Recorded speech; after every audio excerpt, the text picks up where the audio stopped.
মাসের মর্যাদা না, মর্যাদা কিসের? কোরআনের।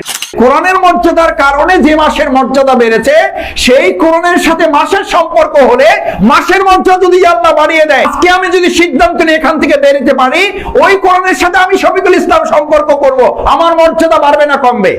ওই কোরআনের সাথে যদি এই মসজিদের সম্পর্ক আরো দৃঢ় করা যায়, এই মসজিদের সম্পর্ক বাড়বে না কমবে?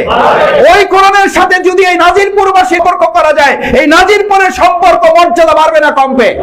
ওই কোরআনের সাথে যদি বাউফলের সম্পর্ক করা যায়, তাহলে বাউফলের মর্যাদা বাড়বে না কমবে? ওই কোরআনের সাথে যদি আমাদের বঙ্গভবনের সম্পর্ক করা যায়, বঙ্গভবনের সম্পর্ক মর্যাদা বাড়বে না কমবে?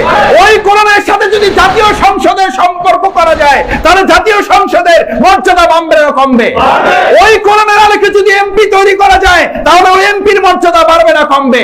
কোরআনের আলোকে যদি প্রধানমন্ত্রী তৈরি করা যায়, ওই প্রধানমন্ত্রীর মর্যাদা বাড়বে না কমবে? ওই প্রধানমন্ত্রীর আলোকে, কোরআনের আলোকে যদি রাষ্ট্রপতি তৈরি করা যায়, তাহলে রাষ্ট্রপতির মর্যাদা কমবে না বাড়বে? এটা আমাদের প্রমাণ করতে হবে না প্রমাণ হয়ে আছে?